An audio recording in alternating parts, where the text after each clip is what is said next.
오늘 여러분에게 드리고 싶은 이야기는 위기는 바로 변화의 기회이다. 찬스다. 이걸 말씀드리고 싶습니다. 제가 어느 기업을 방문했는데 그 기업은 대량 생산, 대량 판매를 전문으로 하고 있었습니다. 디자인을 해서 해외 공장에다가 오다를 주는 겁니다. 그럼 해외 공장에서 물건을 대량으로 만들어서 납품하면 물류창고에 그 제품들을 보관하고 있다가 소매상 또 매장에다가 그 물건을 배포하고 분배해서 판매를 하는 것이죠. 대량 생산하는 이유는 원가가 싸지기 때문에 그렇습니다. 그리고 또 물건을 많이 가지고 있어야지 또 많이 팔리게 될 때 그걸 대응할 수 있지 않겠습니까? 그래서 전통적으로 대량 생산, 대량 판매에 관계된 어떤 로직을 그 회사의 사업의 큰 어떤 핵심 전략으로 가지고 있는 것을 보게 되었습니다. 저는 컨설팅하는 과정 속에서 이제는 적합하지 않다라고 하는 이야기를 했습니다. 시대가 변하고 있고요. 또 소비자 요구도 다양하기 때문에 또 제품을 많이 가지고 있으면은 재고의 부담도 있을 뿐만 아니라 진보화되지 않겠습니까?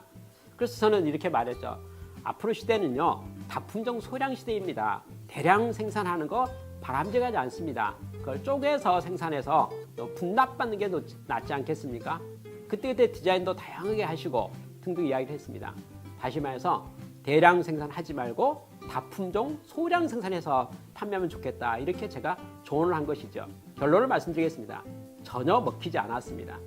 그 사장님을 포함해서 그 회사 어느 직원도 제가 제안했던 것은 이론상으로 맞지만 우리한테는 안 맞다. 이런 반응이었습니다. 시대의 변화는 이해가 되지만 그렇게 해가지고 돈을 못 번다. 사업이 안 된다라고 모두가 반대를 한 겁니다. 저는 매우 답답했습니다.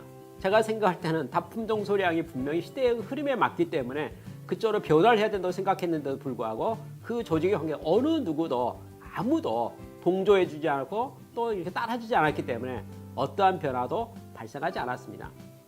그런데 어느 날 갑작스러운 전화를 받게 되었습니다. 물류 창고에요. 불이 났다는 거예요. 화재가 났다는 겁니다.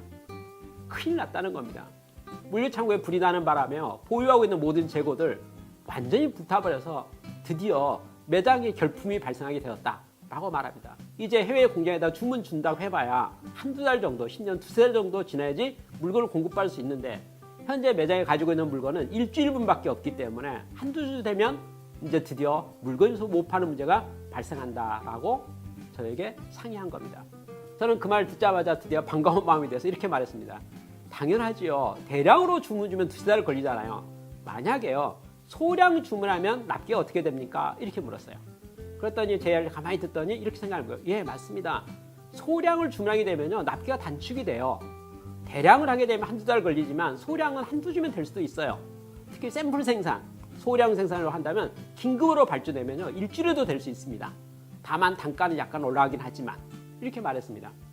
매장에 결품이 나서 매출이 발생하지 않는 것보다는 그래도 소량이라도 물건을 발주를 해서 빨리 단납기로 물건을 가져다가 매장에 공급하는 게 좋지 않겠습니까? 라고 이야기했습니다.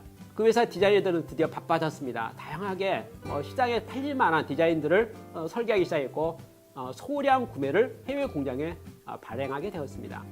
단 해외 공장에서는 긴급으로 해서 소량을 만들어서 납품했죠. 드디어 뭐가 됐을까요? 들어오자마자 매장에 진열했는데 최신에 만든 디자인이었기 때문에 반응이 좋았습니다. 반응이 좋았어요. 반응이 좋으니까 바로 뭐 할 수 있겠습니까? 리피트 오더죠. 잘 팔리는 물건 중심으로 디자인을 약간씩 보완해가면서 계속 추가 오더를 내게 된 겁니다.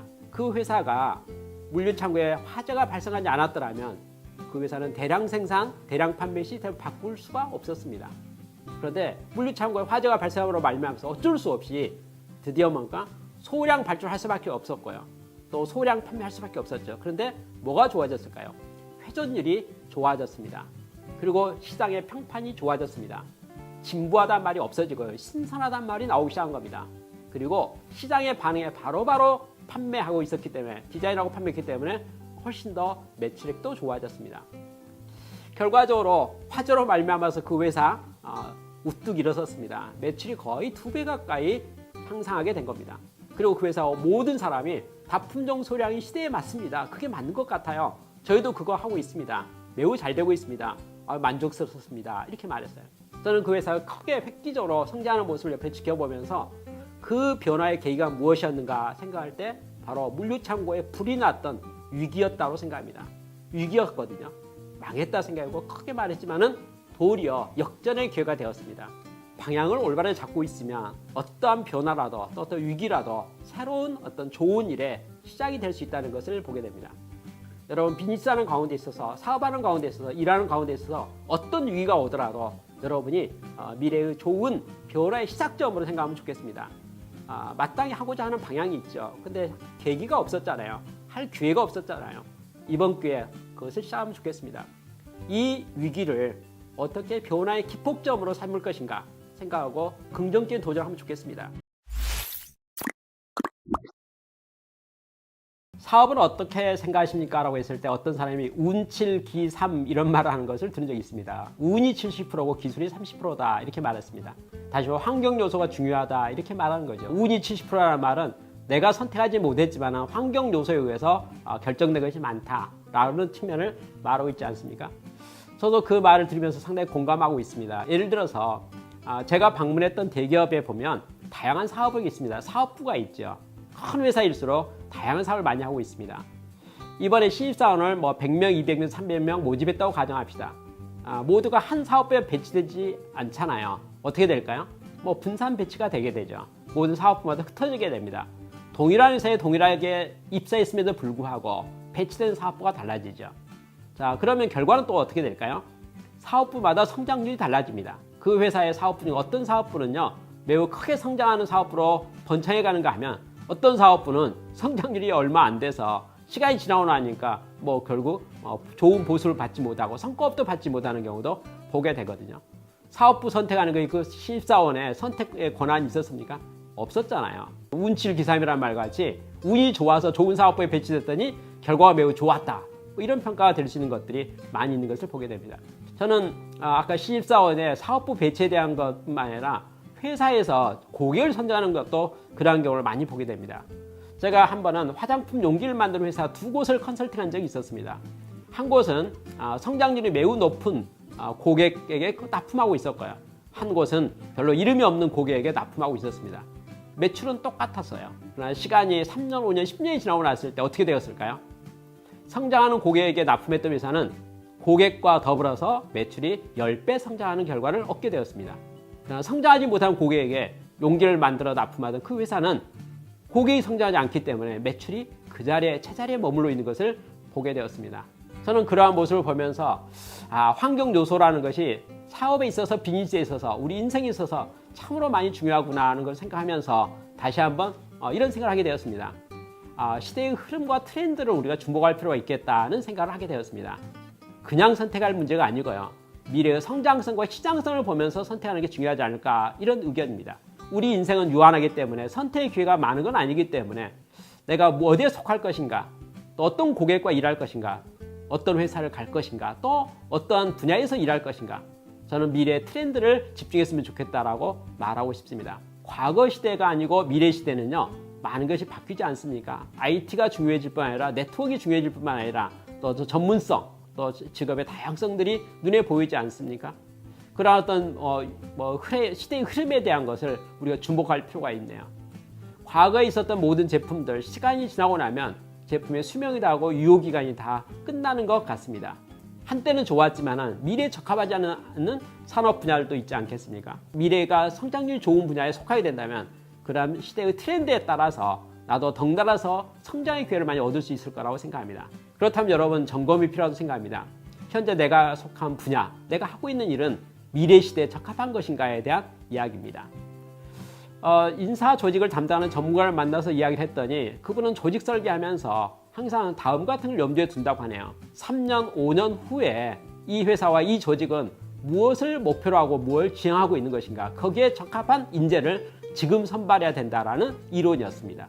쉽게 설명한다면 미래의 트렌드에 우리는 관심을 가져야 된다는 것을 의미합니다.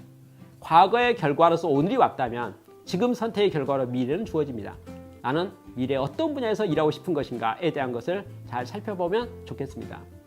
제 대학을 졸업할 때, 또 첫 직장생활을 하고 있을 때 제 많은 동료들이 있었습니다.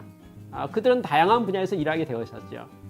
저는 기회가 있어서 컨설팅 분야로 입문하게 되었습니다. 저는 컨설팅 분야에 입문하게 될 때 저를 잘 아는 인생 선배 한 7분을 만나서 진로 상담을 한 적이 있었습니다.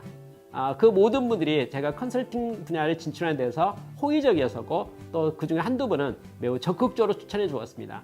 내용이 이런 내용이었습니다. 컨설팅 분야는 미래 시대에 적합한 업종이니 자네가 그쪽으로 갈 수 있는 기회가 주어진다면 그쪽에 도전해 가는 것이 자네에게 참 좋을 것 같네 라고 그 선배들이 또 저에게 조언했던 분들이 미래 지향적 관점에서 컨설팅 분야를 저에게 적극 추천했던 것을 지금도 기억합니다. 그분들의 조언에 힘을 얻어서 저는 진로를 결정하게 되었고 오늘에 이르게 되었습니다. 저는 제가 선택한 모든 분야에 대해서 개인적으로 매우 만족하고 있습니다. 왜 그럴까요? 미래에 적합한 직종 분야에 제가 속했다는 생각을 하고 있기 때문에 그렇습니다. 여러분 모두가 여러분이 현재 하고 있는 분야, 미래의 성장성을 어떻게 생각하고 계십니까? 미래의 시장성이나 미래의 어떤 전문성이나 미래의 흐름과 트렌드에 어떤 관계가 있는가에 대한 것을 살펴보면서 3년, 5년, 10년 후에 여러분의 모습을 상상해 보면서 미래의 트렌드를 잘 검토했으면 좋겠습니다. 맨 처음 이야기 시작하면서 이렇게 말하지 않았습니까? 운칠기 3 이렇게 말했잖아요. 그것을 숙명적으로 운명적으로 받아들이지 마시고 과연 나는 어떤 분야에 속하는 것이 또 내 미래에 적합한 것인가에 대한 것을 뒤돌아보고 생각해 보면서 다시 한번 여러분 미래를 밝은 쪽으로 성장적으로 미래 적합성적으로 선택할 것을 특별히 추천해 드리고 싶습니다. 여러분의 좋은 선택을 응원합니다. 감사합니다.